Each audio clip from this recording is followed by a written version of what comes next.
Welcome to the Deep Dive, the place where we sift through the sources so you don't have to. Today, we are tackling a shift that's so fundamental, it's reshaping, well, every single organization on the planet. This isn't a gradual evolution, it's more like a phase change. For decades, we obsessed over what technology could do. Now, with AI proving its capacity for, complexity and efficiency at scale, the question is sharpened. It's become a laser focus on what can only humans provide. So for this deep dive, we've pulled from a really robust stack of material. We've got organizational development research, higher ed policy, some real-world case studies, and our mission today is pretty straightforward. To give you a shortcut to preparedness, we're distilling three critical predictions.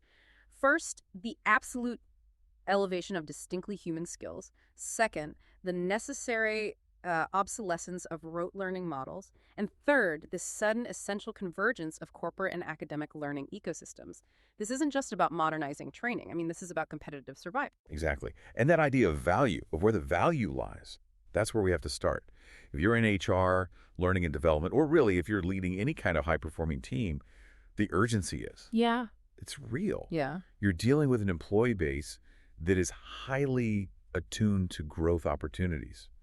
We have data, I mean, it's a few years old now, but still so relevant, that 94% of employees would stay longer if their company invested in their learning. So if your learning offerings are static, you are, frankly, hemorrhaging your high performers. They're just walking out the door. They're going to competitors who get it, who understand development is core retention strategy now. But the stakes go far beyond retention. I mean, the capabilities that are now proving to drive competitive advantage, things like navigating massive ambiguity, building trust across digital divides, and exercising ethical judgment when, optimization clashes with integrity. These are precisely the functions that algorithms just can't replicate yet. Okay, let's unpack this then. We need to define that irreducible human element, and we really have to retire that vague, kind of dismissive term, soft skills. They're anything but soft. So what is the new actionable definition that the organizational development research is giving us? That's absolutely the right question. The research gives us a much clearer, sort of behaviorally grounded definition. We define human skills not as innate personality traits, but as cognitive, interpersonal, and interpersonal competencies. They're the tools that allow for effective, adaptive behavior when the data is incomplete and the environment is changing fast. Okay, so the toolkit. It's a toolkit. And when we break down what's needed for success in this AI transformation, four core clusters of human skills immediately jump out. First, you have critical thinking and adaptive reasoning. This is the capacity to analyze information from multiple, often conflicting perspectives, and the courage to adjust your conclusions when new evidence emerges. Right. It's not just about being smart, it's about being willing to be wrong quickly. Precisely. That flexibility of mind under pressure is key. The second cluster is interpersonal effectiveness. This covers high-stakes communication, influence without authority, navigating complex conflict. It's the mechanism by which knowledge is shared and ideas are converted into action. Okay, and the third? Third is the interpersonal dimension, self-regulation and resilience. This is emotional intelligence, stress tolerance, maintaining clear judgment when ambiguity and uncertainty are high. And as more transactional work gets automated, the human roles left are often the ones with the biggest cognitive and emotional load. Which brings us to the fourth one, and I think this is maybe the most critical anchor for the AI era, ethical judgment. Let's pause here. If AI handles technical optimization, finding the fastest, the cheapest answer, is the human edge now about asking if the optimized answer is the right answer? That is the perfect distillation of the shift. Yes. The AI will give you the answer that's technically optimized for a specific goal, say, maximizing clicks. But it won't recognize the moral dimensions. It won't see the long-term societal harm or the breach of trust involved. This is where human skills become a necessary vulnerability buffer for the entire organization. A vulnerability buffer. I like that. Because if your teams lack that capacity for contextual reasoning and, frankly, moral courage, the guts to challenge the machine's output, they will inevitably default to the algorithm. And developing ethical judgment isn't just about compliance training.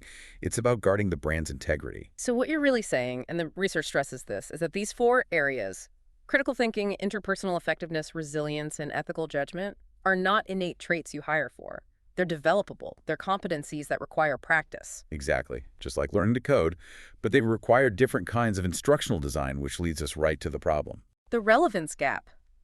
This makes perfect sense. The The learning architectures we've been using for the last century were designed for standardized procedures in predictable industrial contexts. They are completely ill-suited for developing adaptive human judgment. It's like trying to teach someone to fly a modern jet with a textbook from the 1950s. And the data on this failure is alarming. SHRM analysis found this huge gap. 84% of organizations report significant skill deficiencies. Yet, when you look at how they're addressing it, only 30% have implemented comprehensive upskilling programs that actually prioritize human capability. So we know the problem is there, but the solutions aren't being deployed at scale, which creates what higher ed researchers call the relevance gap.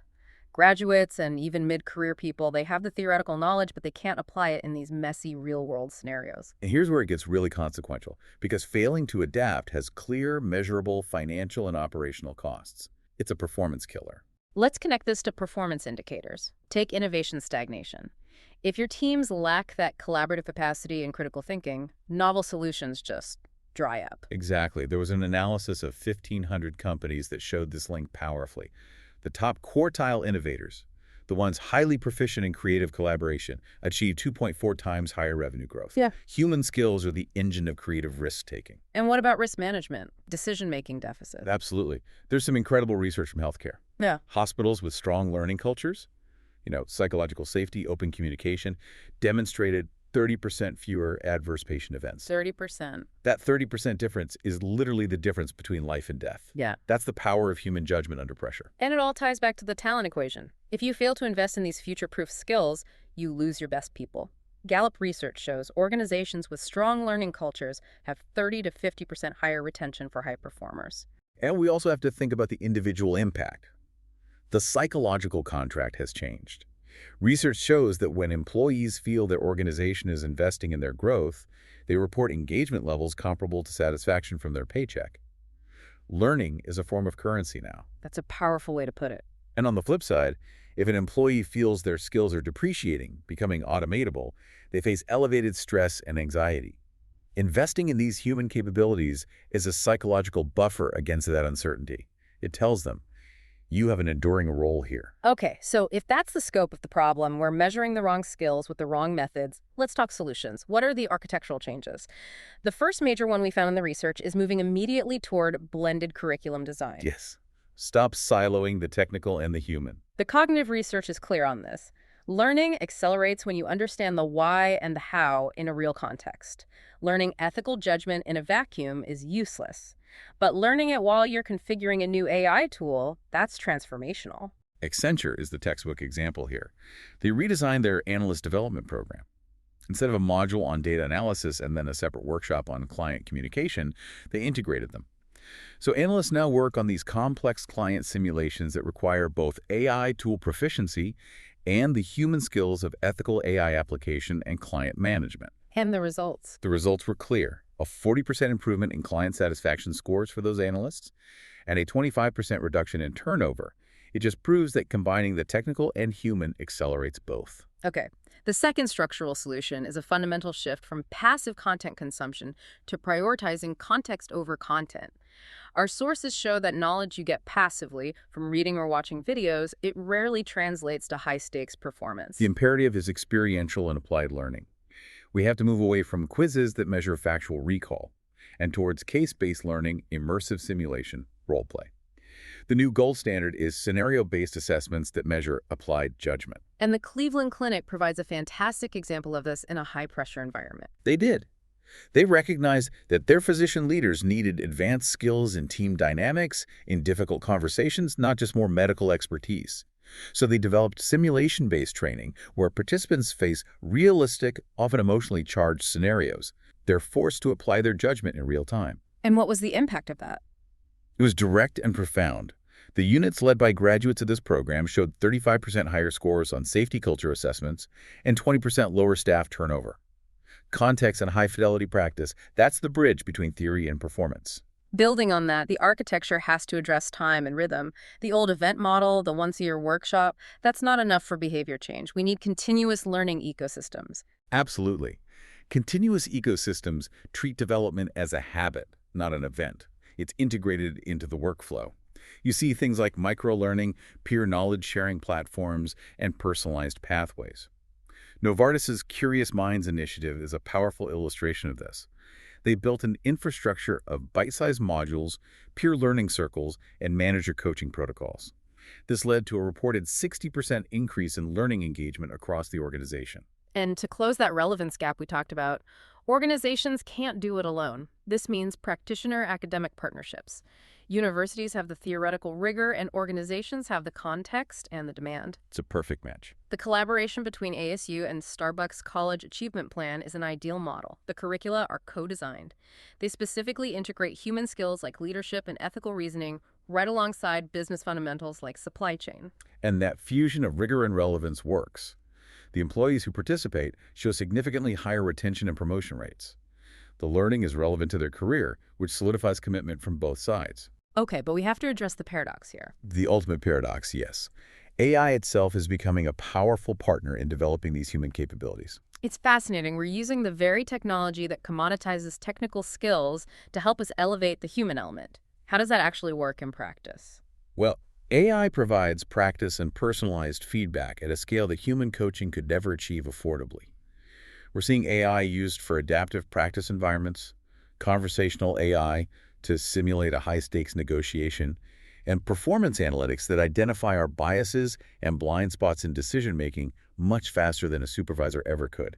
And is there a company doing this well? Unilever. They use AI-powered simulations that adapt dynamically to a leader's decision-making patterns, presenting progressively harder scenarios.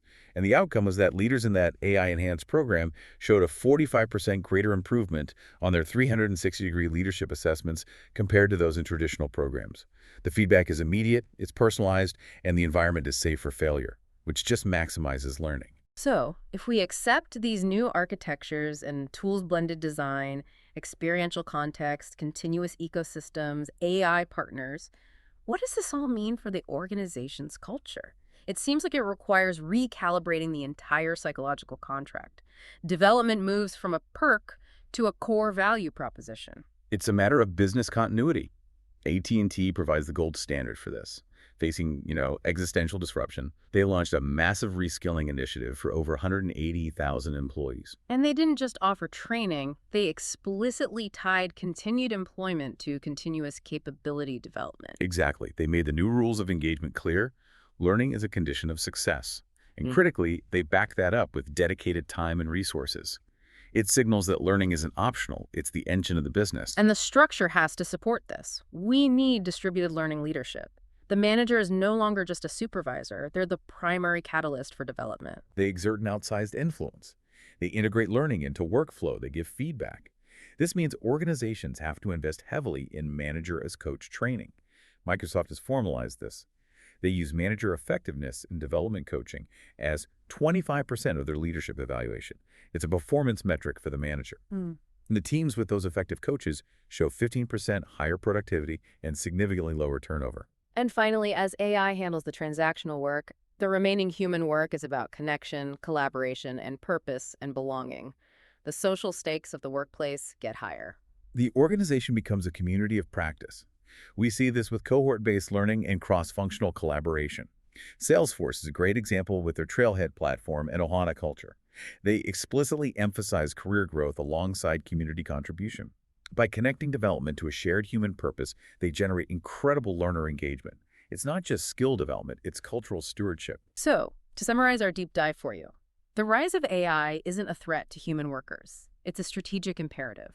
It elevates human capability, critical thinking, resilience, ethical judgment to the single most valuable resource.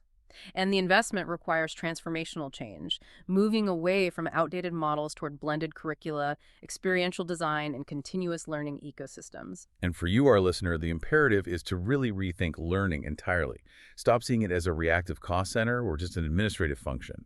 The technical skills are commoditizing fast, making contextual human judgment the scarce, expensive resource. So here's a final thought for you to explore. How will you strategically define and measure the specific human capabilities that will create a durable, sustainable competitive advantage for your organization? Where are the places that human courage, not code, will define your future?